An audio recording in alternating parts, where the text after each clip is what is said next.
Medicine is one of the most difficult, fast-paced, yet rewarding paths you can take. You can set out on your own and navigate the student loans, the bureaucracies, and systems that define a typical medical career. Or you can apply for the U.S. Army's Health Professions Scholarship Program and launch yourself into a medical career like no other. Your tuition will be completely covered, and when you graduate med school, you'll learn from and work with some of the most elite minds in medicine. That's the Army difference. Learn more and apply today at goarmy.com/HPSB. I can't tell you how much I enjoyed saying touch 'em all. Way back and gone! Touch 'em all, Joe Mauer! And now these guys are making it relevant to this year's Twins. Now, our two resident hardball nerds will attempt to touch 'em all on the week's news surrounding the Twins in MLB. Here's Phil Mackey and Derek Wetmore. Jeff says, what player, if traded, would net the best return? Hold on one second, Jeff. I'm going to pull up the 40-man roster. I have my answer, but I just want to make sure it's not dumb. Let's be honest, it's probably dumb.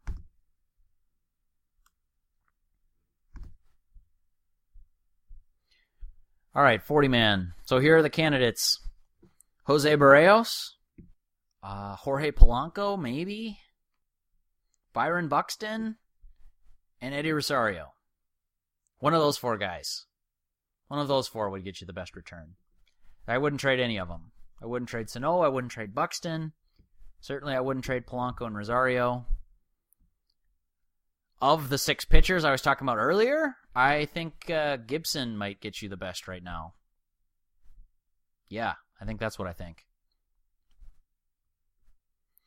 Dan says, why not bring up 6 relief arms from AAA and let 2 or 3 stick. Sell off every other reliever. I guess you could do that. I guess you could trade Hildenberger and Rogers and get something for them. You could trade Presley to a contender looking for cheap strikeouts. I don't think you'd get anything for Matt Belisle or Addison Reed. Matt McGill, maybe you could get something for Matt McGill. He's been quietly good. But no, I wouldn't trade Hildenberger. I wouldn't trade Rogers. I think you got to play for 2019, and for me personally, I want those guys in the bullpen in 2019. But your mileage may vary. If you're going to trade relievers, start with Fernando Rodney and Zach Duke. Let me say thank you to everybody who has dropped comments in. This is awesome. Some weeks we get a half a dozen people hanging out. Some weeks it's 3 or 4 dozen at any point in the chat. Like I know some people come in and then their boss comes by, so they got to duck out and all that stuff. But I appreciate you guys all coming by. This is super cool, seeing all these questions. So, yeah. Thank you. Bobo says, trade Rodney and Zach Duke and Lynn if you can bring up the young arms for some season's end experience. Dozier and Escobar won't net a big return, I don't think. Yeah, I mean, I don't disagree with anything you said there, Bobo. Rodney's a question mark for me. Duke is trade a veteran lefty clubhouse guy. Lynn is just move on from that experiment. He's been good for the last 10 starts or so. So maybe you get something for him. Probably not. And you can fill the rotation spot internally. Brandon says, have you looked at the Brewer system for potential names? What caliber of player for Escobar and Dozier package that was rumored a few days ago? So just to clear that up, Brandon, John Morosi said the Twins and Brewers are talking and that the Brewers are focused on Dozier or Escobar. That could make sense because right now their third base platoon is kind of questionable. Or is it their second base platoon? No, Travis Shaw's playing third base for him, so their second base platoon of Jonathan VR and Brad Miller, maybe, if I have that right. Hold on, let me check this, guys. I gotta get this right. This is a podcast. This means something. I just wrote about this the other day. How am I blanking? So, anyway, the rumor is from Morosi of MLB that those two teams are talking and that it's not about pitchers necessarily. It's more about Dozier and Escobar. I've got a cute picture on the story of Dozier and Escobar, courtesy of USA Today. Yeah, Tyler Saladino at shortstop ever since Orlando Arcia got sent down. By the way, I'd take Arcia in a heartbeat, but you're not getting that caliber player. Travis Shaw's at third base for Milwaukee, and then second base is where they've got the little timeshare going of Jonathan Villar and Brad Miller. Dozier, if he's hitting like you expect Dozier to, is an upgrade there. Escobar, if he's hitting the way he is right now, he's an upgrade there. Even though I don't think Escobar is a very good second baseman. That's just me personally. I think his defense has been like way overrated by Twins fans. But still, you're adding something for your lineup. And to answer your question more succinctly, like, no, I have not spent a lot of time studying the Brewers system to see what you could maybe get. A lot of times I'll like rely on hearing that from people more than I will go in my own and see what their top 30 looks like, because I can tell you what I think I would trade for Brian Dozier, but it doesn't matter what I think. It matters what the Brewers think. And David Stearns thinks, like, do you want Brian Dozier? Yes. Do you want him for this cost? No. That to me is the central question for another team, like a contender like the Brewers, for example, what they could get for him. So I'll definitely be looking at that more, Brandon. The next 2 weeks is a lot of travel for me, but hopefully I've got a convention coming up, and I'm going to Duluth for the All-Star break. Hopefully there's some time where I can just kind of duck aside and spend some more time looking at the trade deadline. And if Gibson gets traded, I'll find a coat closet, and I'll be writing something up for sure. But yeah, Brandon, that stuff starts to come into focus a little more clearly here with like 2 weeks left to go before things get hot and heavy. And we should also say things could be getting hot and heavy at any time now. Like the Twins could get a text tomorrow morning that says, all right, yep, we're moving on this Escobar trade. You just never know. These things move at sometimes unpredictable paces. Dan says Mauer is 249th in all-time hits and closing quickly.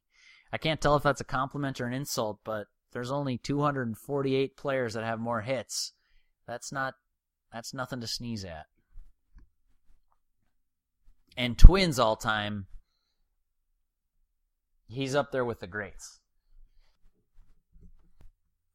Let's see, we got a few more of these, and then it's lunchtime, I know. So, Matt says, what's up, Matt? Thanks for stopping by the chat, man. Given the length of his track record and the market we saw last winter, I'm not sure Escobar walks away from the QO. And do you want him at that rate, or do you want to move on to young infielders? So, Matt, that is the central question to me. I think that Dozier and Escobar are the two biggest questions you have to ask yourself if you're the Twins at this trade deadline. And it's not, like I said, it's not about the trade. It's about what prospects do you get in trade versus the QO risk versus prospect in the draft if you get that compensatory pick. And I agree. I don't think Escobar would walk away from that. What I'm saying is I wonder if do you want him at 2 and 30 or something like that, or do you want him at whatever, I don't know, 3 and 40? I'm saying try to get yourself a good deal. If you think he's a 3-win player for the next couple of years, it's worth inviting the conversation at least. They decided that the extension wasn't worth it for Dozier, and I don't disagree. Like, you maybe don't want his age 35 season, but if you're the Twins and you extend the qualifying for Dozier, I think I'm fine to pay for his age 31, 32 season. That to me is fine. Escobar, slightly different story, and like I said, kind of contingent on your opinion of Miguel Sano, which honestly might be evolving. Your opinion today might be different than your opinion on August 13th if he's just like killing it at your assignment of go down to Florida, sweat, get back in shape, and all of that stuff, and you're just like, yeah, okay, I'm convinced this guy's turned a maturity corner. Then great. Then maybe you do feel more confident at third base, and you're fine to walk on from Escobar.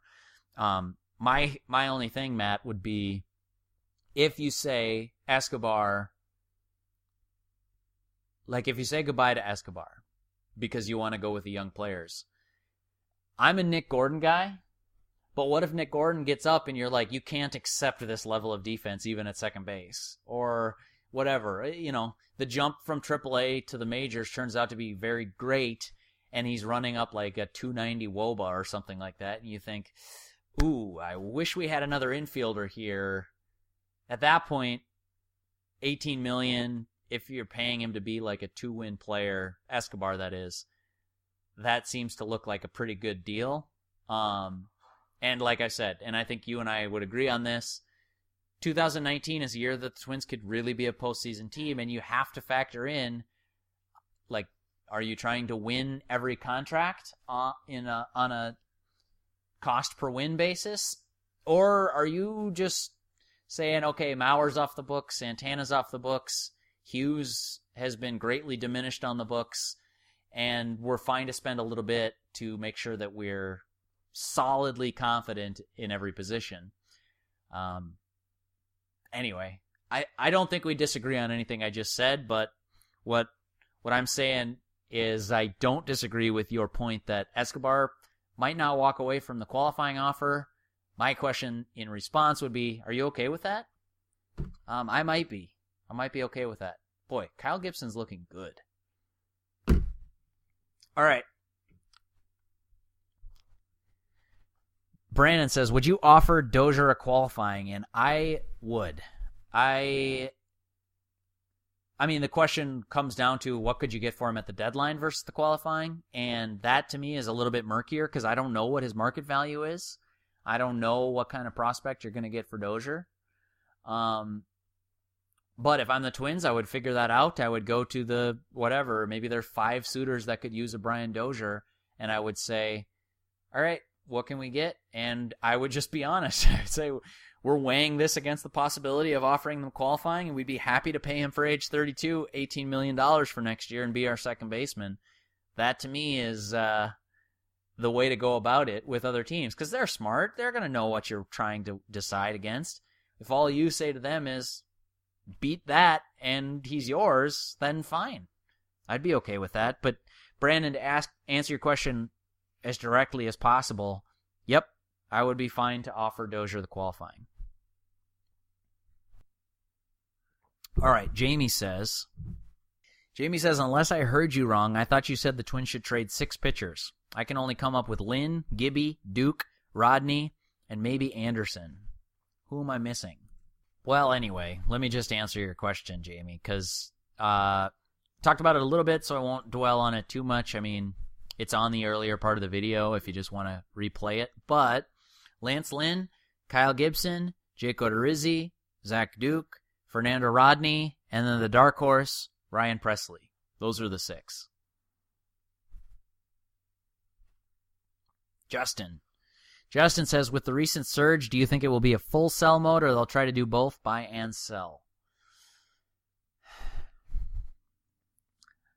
I think that the Twins right now are telling other teams that they are sellers, and I think what they said last year still holds true, that they are not mutually exclusive. That's what I think. Ken says, didn't have fastball command, and he must be talking about Blake Snell, because I am into the 3rd inning here, and I know what you mean. Let's see. Eric Wall says, couldn't throw strikes, 3-ball counts all night. Yep, I'm guessing those 2 responded right when I said, what happened to Blake Snell? And yeah, I'm in the, I just saw Dozier's base hit in the bottom of the 3rd, so that's where I'm at in the game, and you guys are right. See, Jake joined the chat. Don't know if you're still here, but hey, Jake, thanks for coming by, man. Eric says, 1 year and $18 million wouldn't be bad. Would rather see that than something like 5 and 85. And if you're talking about Dozier, yes. I would not go 5 and 85 on Brian Dozier. Greg says, $85 million is a lot of money to me to give a player who will be 36 by the time that contract's done. 37. Yeah, wow.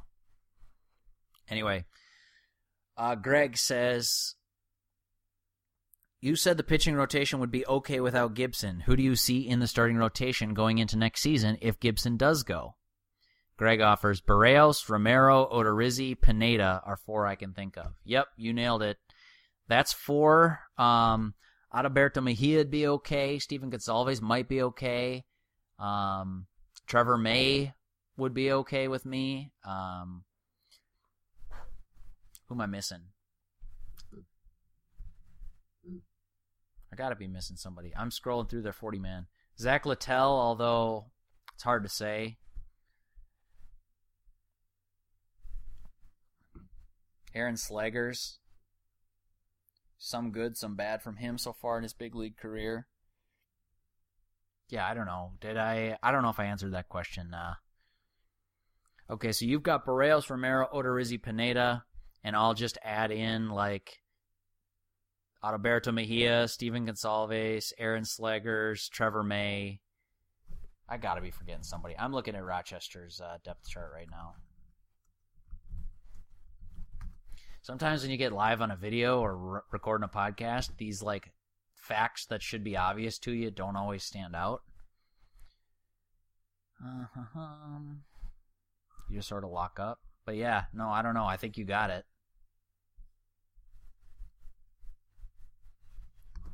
I think you for sure got the 4, and then you try to find a 5th in that group of 4 that I just mentioned. And then you also just could go get a free agent, too, if you really felt the need. And Irvin Santana's going to have a $14 million option, but not sure that you're going to necessarily pick that one up. By the way, I know I might have sounded like I said I'm off the Robbie Grossman bandwagon at the beginning of this video, but he just drove an RBI to the corner, so you must have misheard me. Still driving the bus. Jamie's got a question here on lottery tickets.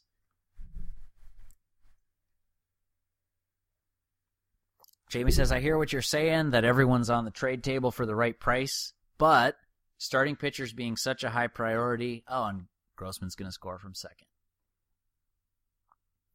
This Twins team's playing better lately. I know they're playing some bad teams, but Jorge Polanco's back. All right, Jamie says, I hear what you're saying, that everyone is on the trade table for the right price, but starting pitchers being such a high priority, wouldn't it make sense to keep Gibson instead of trading him for a lottery ticket? Yeah, I wouldn't trade Gibson for a lottery ticket. I would trade him for like maybe a low-level pitching prospect or a couple of prospects. I would try to get like bulk value from that, knowing that, you know, look, you're probably not going to sign him in free agency, so you've got a year and 2 months of Kyle Gibson left. How many wins is that worth in your current competitive window versus extending that window and getting some prospects? It's a fair point, Jamie, and like I'm not even going to disagree with you. I won't fight you on it. If you think that 2019 is a year you can win, and you think you're just going to get a lottery ticket prospect for it, then yeah, hang on to Gibson by all means. Keep him, let him pitch in 2019, offer him the qualifying, and let him walk after that for richer pastures. That's fine. I think that would be a reasonable path to take if you're the Twins, especially if this guy's for real and he's a mid-rotation starter for next year. That's a pretty decent starting rotation. Barrios, Gibson, Odorizzi, Romero, fill in the blank. Michael Pineda, like, there you go. That's 5. And then you're talking your Mejias, your Slaggers, your Gonsalves, your Trevor May. Those maybe are depth guys. Or maybe May goes to the bullpen like he has this year for Rochester. Like, you start to have options at that point because of all the pitching depth. And they still don't have, like, you know, outside of Barrios, they still don't have, like, that top-end starting pitcher. So it can still be improved upon. But it's a good place to be to have a bunch of mid-rotation starters. All right, Tony says, I have an oddball question. Good, we always like those. How long are we going on this video here? I won't display.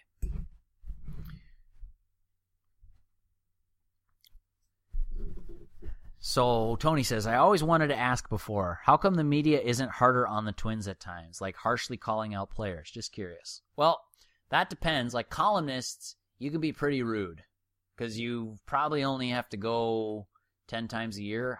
I don't know, I'm just spitballing. But like if you're a beat guy and you have to talk to players every single day, and let's be honest, you're just held accountable, in person, I think that is a real thing. That's why I try to go to so many Twins games. And technically, I'm a columnist. But if I write something like the Twins should trade Fernando Rodney, and Rodney gets mad at me, I want him to be able to have the last word. So I'm standing in the clubhouse. If he wants to come over to me and bark and say, like, how could you say this? Whatever. I don't think he would. I'm just using it as an example. Then I think that's only fair. So that's probably the answer to your question, Tony. But I also think that there are sometimes, like, Twitter is way harsher on the Twins than they deserve, and I'm trying to just sort of straddle that line of fair criticisms only. If you're just sitting back and launching grenades, like, that's not fair. You'll lose respect pretty quickly. Some grenades are warranted, and a well-placed, timely grenade is better than throwing 100 and hoping that 3 of them go off and hit a target. Like, it's a good question, Tony, but I don't know if that's a satisfying answer. Just let me know if you got any more questions on the media dynamic. I could talk about that all day. Harold says, is there a time MLB games can't start after? A little shocked to see them start around 9 last night. No, I don't think so. If there is, I haven't heard about it. Eventually, they'd just say this is postponed or delayed, but I don't know if there is a hard time in the collective bargaining agreement or something. Dan says, any word on possibly extending Dozier? Haven't heard. I'll check on that. Jamie says, just got here. Can you repeat everything you've said up until this point? All right, from the top. No, I'm just kidding. Thanks for stopping by, and just hit replay when I'm done with this. Or if you don't want to watch the video because you're bored of my living room, you can just download the Touch 'Em All podcast. Brandon says, what do you know about the latest international signing? The outfielder from Venezuela, I'm guessing you're talking about. I don't know much. I used to follow prospects way more closely. There are just smarter people than that. Smarter people than me on that. So now I try to focus on pretty much the 40-man roster. And beyond that, I leave that to, people who spend way more time swimming in those waters.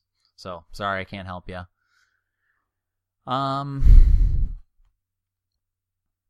Joseph says, wait it out, and he's talking about the trade deadline. There are only seven back with the Indians playing the Yankees, and the Twins play them a lot. Yeah, you'd have to go pretty much undefeated against the Indians to make this happen, and I don't know. I think the odds of that are kind of like flipping a fair coin, 50 times in a row or something. Maybe it's not quite that steep, but I think you're unlikely to go undefeated against the Indians. Stan says hello. Hi, Stan. Thanks for coming by. Chad joined the chat, and Ryan. Hello, Schlitt. Steve says, I tuned in, posted a question, took a call, and then came back in time to hear Derek say, that was a long-winded answer, Steve, and I agree. Which is perfect. Sorry, man. It was a long-winded answer. I remember that one. I got going and going and going. Hit the replay. You know about where the question was answered, and then just rewind 14 minutes from that to hear me start rambling.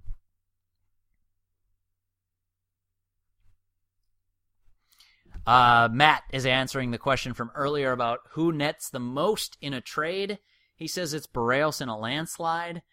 And I think that Rosario would give him a run for his money because of Barrios has the higher upside and is more valuable if you're talking about dollars per win.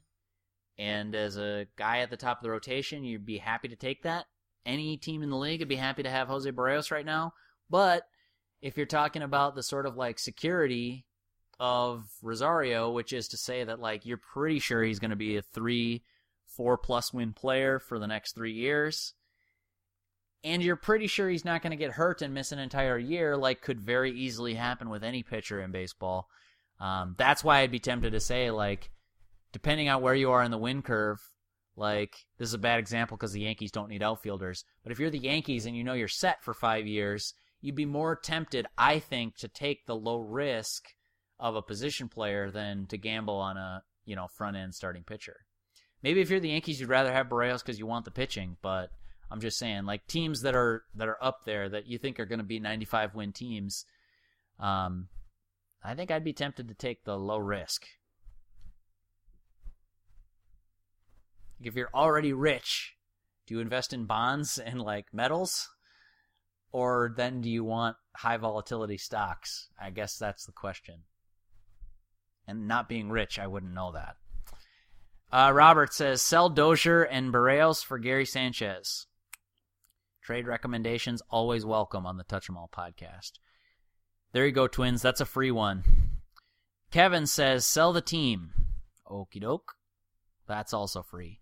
Nate says, what is the status on Buxton? Will Santana pitch this year? Yes, Santana will pitch this year. He's going to be at AAA Rochester, I believe, on Sunday is the latest that I've heard. And then I'm curious to see if the Twins open up a spot in the starting rotation for him. Or if they just give that Sunday spot. If that's Sleggers, I don't know who makes the next start, but maybe that's Santana after the break. I don't know that either. I do know that Irvin Santana is currently not being considered for that spot. That is what I was told, so I'm going to go with that. Trust the person that said it. That maybe you'll see him after the break, but I don't think you'll see him before the break. On Buxton, I don't know. I wasn't at Target Field last night, so I haven't actually heard the latest update on that. I'll have to check back for you on Buxton, but you saw that he had to come out of AAA Rochester game, and gosh, anytime that happens, not having seen the injury or know the full extent of it or whatever it was, yeah, that always makes you nervous with Buxton. Bradley says 7.5 back now. Why not buy and win the AL Central? Well, I think you could buy, and I don't think you'd win the AL Central. I'm going to pull up the Fangraphs playoff odds. These are using a meld of your current record, your rest of season projections, and your preseason projections, and they say the Twins currently have a 2% chance to make the playoffs, and that would not be good enough for me to trade prospects and try to add to this team.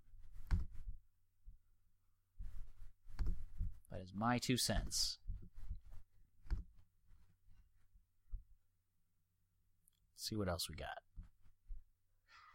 So yeah, Bradley, I don't think that's a winning bet.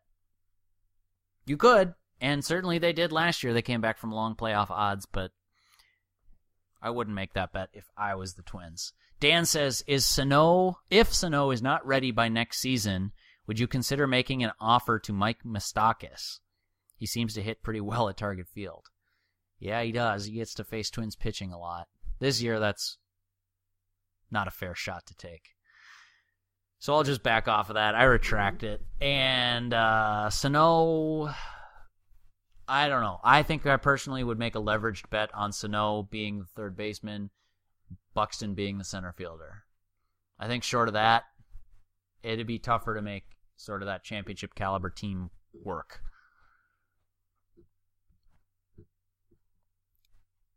Jamie says, you answered my question already, plus the you got it sign, or what is that? Okay hand sign.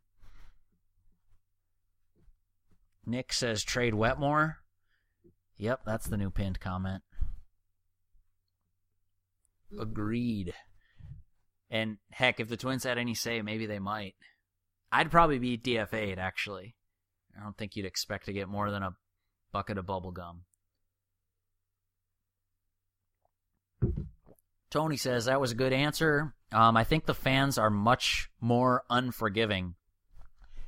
He's talking about the media criticism question. I just feel so cynical and angry when the team is struggling and it seems the players don't care. But you insiders have more info than we do and need that professional relationship. Yeah, I mean, that's part of it. But also, like, I can just say that I know it's not true that the players don't care.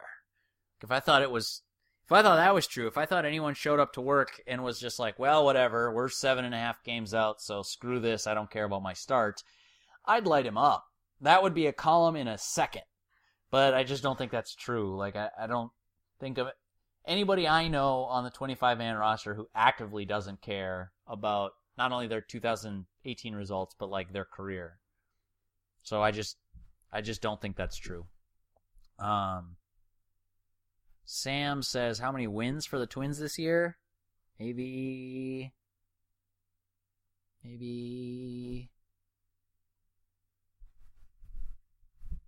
77. I don't know.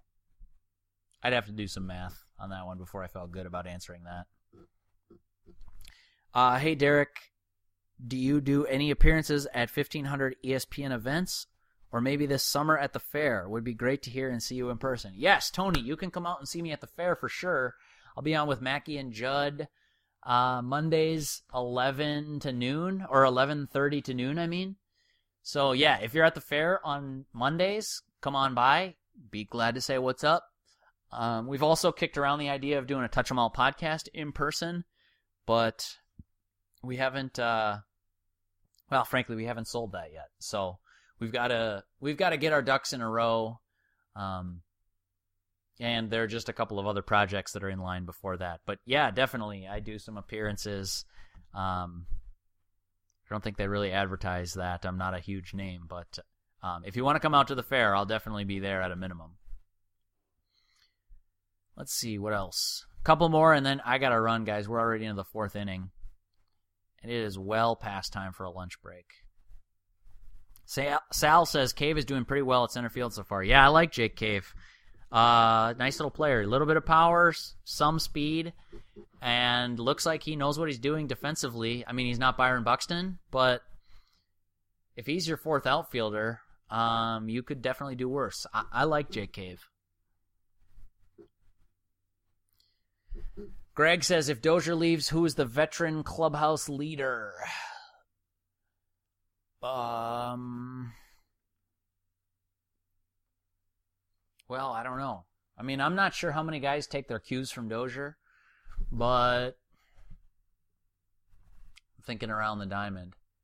I mean, if Mauer's back, that one's an easy one. Can't really be Polanco or Sano. They're too young. Jason Castro's sort of the quiet leader type. Rosario, I guess. Rosario. I feel like you need to have a position player and a pitcher, or several. So, for that reason, maybe that's a little bit tougher of a question to answer. Mark asks for thoughts on Cave, and wouldn't you know it, I just gave them.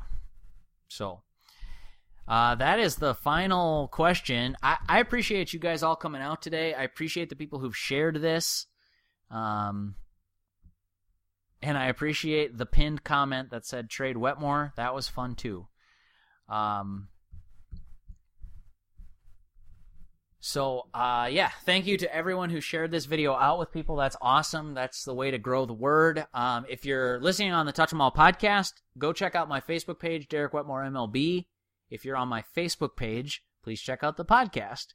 It's Touch 'em All. I would just ask if you like the podcast, give it a like or a 5-star rating on iTunes or something. The more ratings and reviews we get, the more legit we look to people. And there are two ways that can help us. And one is just internally, we can go to our bosses and say, look, we need to keep doing the podcast. Twins fans like it. It makes it harder to pull off that lie if we don't have a lot of iTunes reviews. So anyway, that's it for me answering questions. I sure appreciate you guys coming out. Monday, I'll be on the Mackie and Judd show, 11:30. Just like, that's a lie. I'm off this week. Scratch that from the record. Enjoy your guys' All-Star break. I'll be watching some of the Futures games, some of the Home Run Derby, and probably the game. Let me know what you think, and then I'll see you guys on the flip side of that break. I hope you enjoy it, and happy trade deadline season. Bye.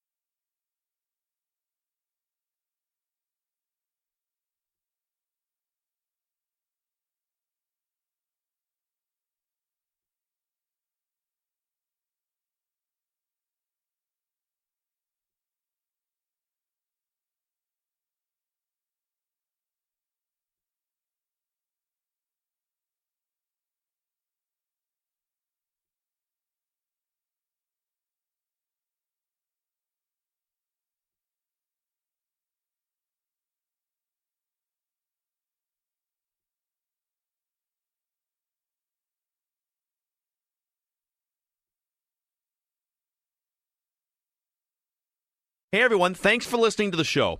TCL launched a new lineup of award-winning 4K Roku TVs to deliver the best sports, movies, TV shows, and thousands of streaming channels. TCL's personalized home screen makes it easy to customize your TCL to fit the way you watch. Binge watch what you want, when you want. TCL delivers excellent picture quality, sleek design, and stunning resolution at an affordable price. TCL, America's fastest-growing TV brand, is available at major retailers everywhere. Learn more at TCLUSA.com. I'm Rita Foley with an AP News Minute. The FBI investigation of Supreme Court nominee Brett Kavanaugh may wrap up today, we're told. But Christine Blasey Ford, who accuses him of sexual assault, apparently has not been interviewed, nor has he.